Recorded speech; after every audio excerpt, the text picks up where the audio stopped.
when you get a group of kids, what goes into the culture that you're building? Personality,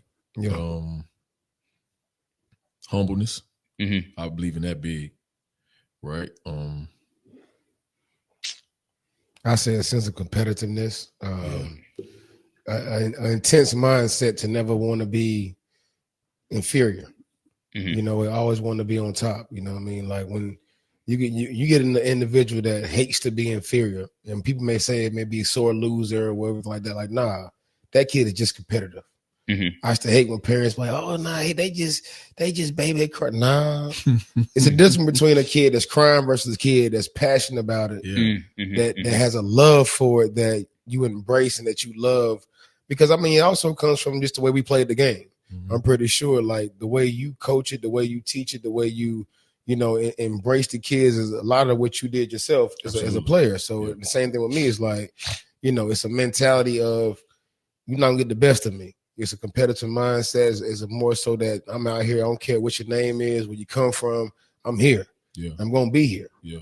You know what I mean? So the more and more you have that mindset, the more and more you can actually teach it to the younger kids. Yeah. So I feel like with you and myself, because I hear, man, you and Ed, but y'all boy off chain, you know what I mean? But it's competitiveness, it's a passion for what we're doing, a passion for the kids, a passion for the game, a love for the game that, if you never been there, you can't understand it. They don't understand. And I done got to a point, I don't give a damn if you don't understand it. It's just who I am. Yeah. And I'm going to continue to be me and raise these kids the right way and give them that dog. Yep. If they want to be around it. Yep. It's the purpose, man. Yeah, for sure. You know what I'm saying? Like, that's the biggest thing. You got to go in this thing with purpose. And I tell all the kids this, like, you don't got no purpose, you ain't going to never really be successful because you're just doing it in vain. You got to have a purpose. You got to have a why.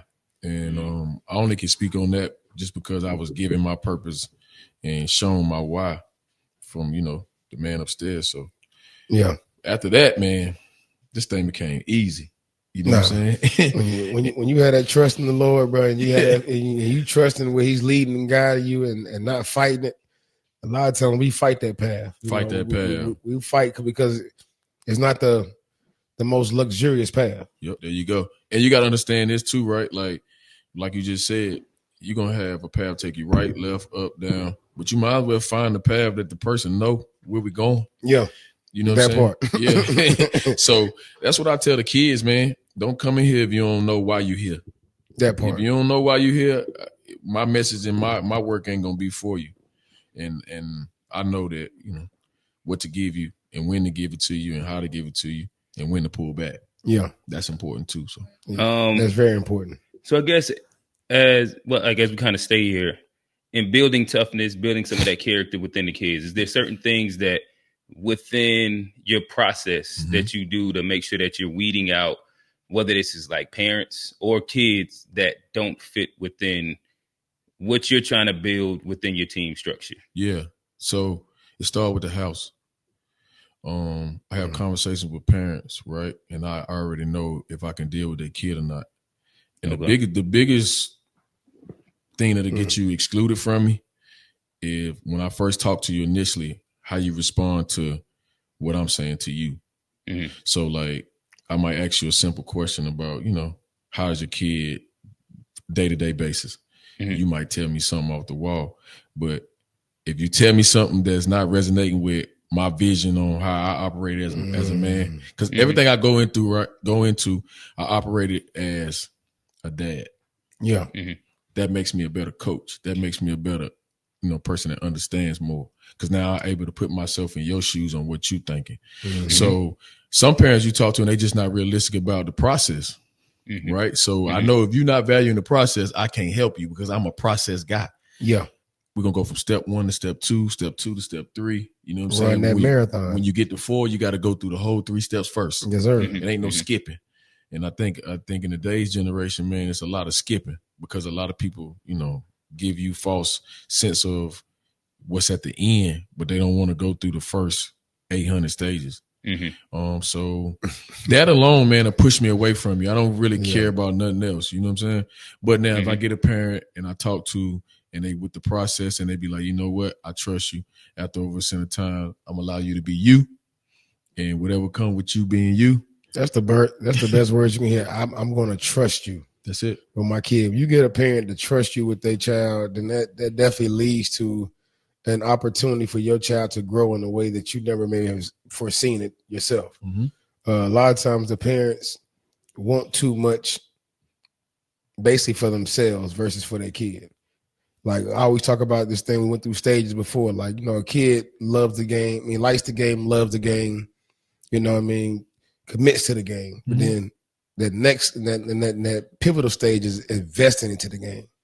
Now, if your kid not invested, you should not be investing yourself into things that go along with a kid that is invested. Give me that percentage, Wayne, on what you think that may be. Realistically, it's about 40%. Bro. Absolutely. Realistically, it's 40%. Now, from the outside looking in, well, fantasy-wise, it's 70%, 80%. No. And when you get down to the nitty-gritty, I think 40% might be high still. 40% may be high. But the reason why I say 40% is where it's at now, because you have a lot of, I call them lab babies.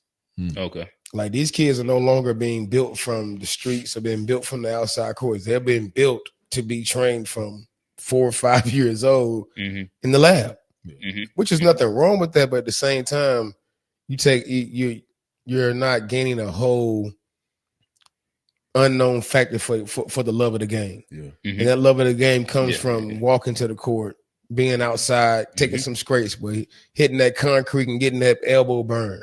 Yeah. You know what I mean? Old school dude pushing you down, man. Get your, you know what I mean? These little dudes ain't getting it. Them days definitely over. Them little days over, bro. So in a sense, you're which is an evolution of the game, but at the same time, when you're stuck from a generation of us that seen a lot of before and seen the after, and even in the present, it's crazy. Yeah. Yeah. No, I was just talking. Matter of fact, we was leaving the Rock Hill. Oh yeah. And it was a coach that I knew. I think they be hosting open gyms. And he was talking about how like a lot of kids, they don't have a feel for the game. Yeah. Like a lot of kids, they just, like you said, they lab babies. Yeah. So they haven't been at the court on Sunday, and it's four ups to where like you gotta win. You gotta win. And you got backdoored, and nobody's gonna pick you up, and you really gonna sit for a while. For sure. And like that in itself is its own learning lesson. But then just being out there with the old heads and just actually learning the feel for the game, being able to really read it and not having everything like completely structured to the sense that you're robotic. Yeah. And I agree. I think that's a bit of a piece of what's missing. I guess I love to ask y'all this as we're kind of staying on the culture part a little bit. One thing that I'd say that people say about both of y'all for sure is that they can get them kids to run through a wall for them. Absolutely. Yeah. And just kind of being around both of y'all, I think that y'all kind of do it a little bit in different ways. But I love for y'all to speak to how do you get those kids to buy in and quote unquote be able to just run through a wall for you. So from the start of it, I'm gonna test you and I'm gonna break you. Like I'm gonna say some off the wall stuff, right? It's gonna be crazy, but it just building, trying to see mentally where you at, how far I can take you, and how far I can build you back up. Because I know the deeper I can take you down, the higher I can take you up. Yeah. So for me, it just getting you to understand, who you are, and for you to understand who I am. And once we had this conversation and we build a relationship, so you can't do none of this without a relationship. A lot of coaches just try to go ahead and just be like, man, I'm gonna be tough on them, but they don't know you. Right, you know what I'm saying? So a lot of kids that come to me now, they kind of heard of how I do things or whatever it may be. A lot of them be intimidated, be scared, just because of what somebody else may be delivering about who I am. But half of the time it be false anyway. Yeah. You see what I'm saying? So once you get in the gym with me, we just go through a series of things, and I make whatever my first time seeing you is gonna be your toughest time with me. For sure. You know what I'm saying? Sure, yeah. And then I'm able to tell your parent and go deliver the message to your parent, like, you sure you want to invest into this situation? Because this situation is kind of unique. a little different. It's gonna make you better. Mm-hmm. Yeah. You know what I'm saying? And that's a given. So once we get to that point and we break down, the beautiful part about it is just spending time with them, caring on them, loving them. You got to have a balance, man. And that just come back for what I said before, just being a dad. You know what I'm saying? Like, you got to know how to love. You got to know how to, you know what I'm saying, be that provider. You got to know how to be that security. You know what I'm saying? And then when I'm dealing with other people's kids, I'm already being me. Let me be. If you with me, you mine. You see what I'm saying? Even though you got, I'm the third wheel. I'm going to take care of your kids, man. Because that's just who I am. You know, like, I don't see no kid that's in my camp, outside my camp, that ain't mine. When I see y'all kids, it's still what it is. You know what I'm saying? We're going to go to the concession stand. You know what I'm saying? Wherever we at, we up, you know? That's just me, man. So it's just going to be tough. I don't believe in nothing else. Yeah. So throwing to you, Wayne, what? I think outside looking in, this is something that I think is probably like a misconception with Wayne. If you ever been inside the gym with Wayne, seen him coaching, Wayne gonna turn up. Passion. You gonna hear it from 3 courts over. The ref getting cussed out, the other coach getting cussed out, and you might hear "Meet me outside," right? But you go into a practice with Wayne, like demeanor, chill, calm. Like it's a different way that he's dealing with like the actual kids per se. And I guess like what's your process when it comes down to getting the kids to run through a wall for you? Well, I mean, like Ed say, the first thing is it has to be personable. You know what I mean? So it's getting to know each player, what makes them tick, what makes them go. I've been blessed, you know, with the kids I've had, that I've had a lot of great parents around that allow me to be me. You know, and that says a lot, you know, because like you say, from the outside looking in, it's like, man, this dude over there crazy, yelling, but from the inside, you understand it's a passion for what I do. It's a passion for the game. It's a love for the game. And like I say, you know, just figuring out each kid, what makes them go, and making it personable to where I know I can talk to one kid this way. I can laugh and joke with this kid this way. It's going to pull out of them. So it's investing in them to understand, like, yo, this dude really do fuck with me. And when, you know, when kids fuck with you, especially this generation, you can damn near get them to do anything, not in a bad way, but in the sense of investing in them and helping them reach the goals they set for themselves. Yeah. So I always say that I'm not trying to change who you are as a player. I'm trying to make you the best version of yourself. And if I can make you the best version of yourself that benefits for this team, then, you know, and kids buy into that, it's like, yo, if I'm going to be the best screener, the best rebounder, I'm going to do that shit the best I can. If I'm be the best defender, I'm be the best I can. So I still had kids that just, you know, love the game and love to play with the way we played. I never took kids back, put them in the zone. Like, nah, at fucking second grade, we playing shell, bro. We in shell drill 4 hours, 3 hours in practice. You already know how it go.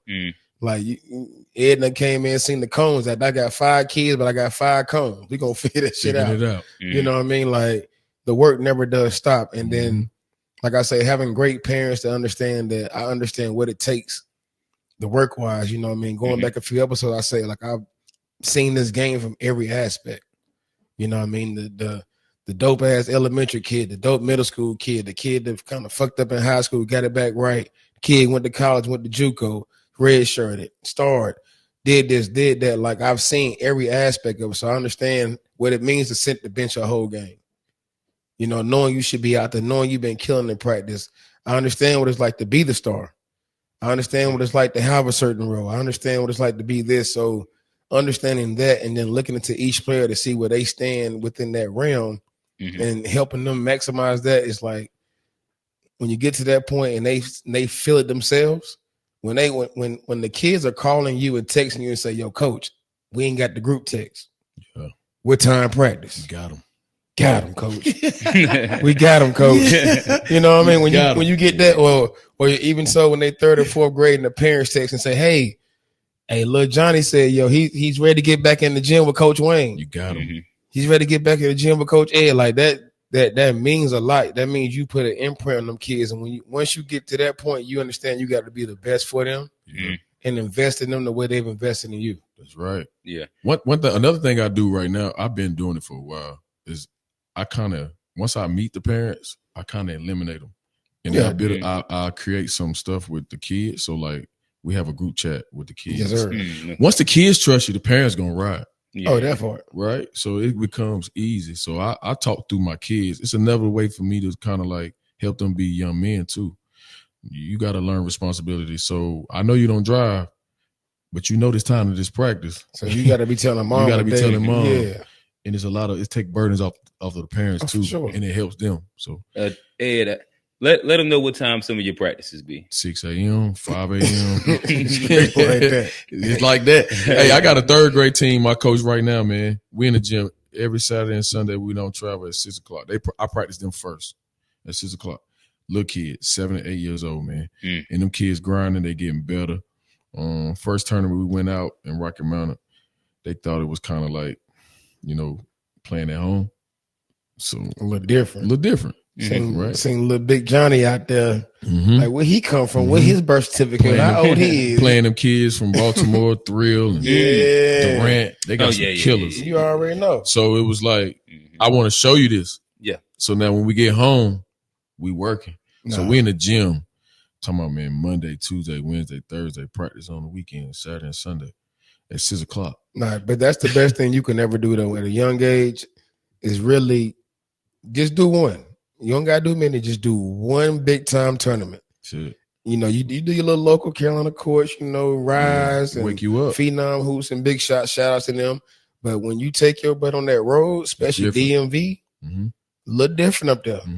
You know what I mean? Or if you go down to that Florida or one of that Georgia, it's a little different. See, with me, it's always been strategic. Yeah. I don't really believe in playing home. Not because I don't want to play home. It's just because I already know what's at home. And you get a false sense. You get a false sense of what it is. Yeah. So let me go up this road and show you what's up this road. It helps me teach because I'm able to show you a kid that walking to school in the snow that don't have the means. His shoes may not look like your shoes. His socks may not look like your socks. He coming in here with the coach. He don't have no parents. Yeah. Right? You coming in here with both parents. It's a different environment everywhere you go. So it helps my message be, more clear when I come back home and I'm telling you don't sit on a video game all day. Or your parents are bringing you to my gym every day. Yeah. You know what I'm saying? So it's just different, man. Different methods that I try to throw out there to build an environment that I have right now. It's been working. So to carry on to with that point, so we've had parents ask us, so why do you take kids out of town so early, so young? You know what I mean? And that was a great response to those questions that have been asked, in the comments, because, I get a lot of people be like, man, why y'all going way up? That ain't number 8th grade. Me, 8 years old, 39 years. And you're right. Now, I feel like you shouldn't be doing it, but so much. But I also feel like there's a fine line, especially when in a big city like a big basketball state like North Carolina, a big city like Charlotte, which is basketball heavy, football. You really have to step outside because a lot of times parents get a very false sense of what it is. Yeah.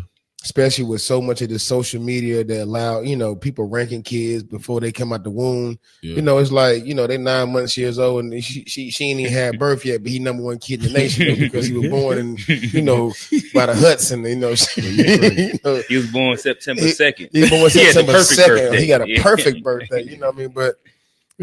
But taking that trip, especially when I say when you go into especially where we're located in North Carolina, when you take that trip to the DMV, when you take that trip to Atlanta, you take that trip to Gatlinburg, Tennessee for that Rocky Mountain. Those were all measuring sticks to see exactly where we are in our class as individuals, even me as a coach. Yeah. You know what I mean? So that's the answer to a lot of parents being like, man, why y'all travel so much at a young age? Because it's calculated. It's calculated. And it's also sometimes for you parents, because a lot of times y'all get that false sense yourself, like, my kid hit 7 threes in the rec ball game. Baby, they playing against kids that have to play. But that's what separate me, right? Yeah. Because I believe that I'm an environment person. Yeah. Like, winners hang with winners. You're a product of your environment. Dogs run with dogs. So I know that and it's no knock to my city nor my state, right? But at the end of the day, the platform that we have created inside our city and inside our state really ain't as strong as others because all the kids are the same. You know what I'm saying? So like, when you go to Baltimore, you got inner city kids, you got suburban kids, right? But when you come to Charlotte or you come to North Carolina, you're going to have your inner city kids, but they act just like the suburban kids. Yeah. And the suburban kids want to be inner city right. kids. So for me, right, I want my kids to be in an environment where it's going to make you work. It's going to make you think. It's going to make you be somebody that you not to become who you need to be. Be uncomfortable. That's the biggest thing. So I'm going to travel at 8 years old. You know what I'm saying? But I'm going to play some local stuff too, just to bring you back because I don't want to lose your confidence. Yeah, still. You know what I'm saying? But I'm a firm believer too, like, you got to walk. Like, when is it? You going to wait till you 12 to teach them how to walk? What these parents also forget, when it comes to this travel ball, especially on an elite level, it's about having a team full of elite kids. So when we look at it from that perspective, you shouldn't expect less. You should be expecting more anyway, for the point that, hey, we put together this wasn't a team that we had that only in the pool of school. No, this is an elite team from the areas of Georgia, South Carolina, Tennessee, Virginia, wherever it may be. Like, we literally put together a team to go compete with the best. Yeah. So let's test it out. Let's test that out. But and this taking this shit a little bit different. Like, that's what has kind of watered down so-called AAU or travel ball. You know what I mean? To the sense that there's even two different levels now. Yeah. There's two different levels. I don't know if y'all want me to get on that.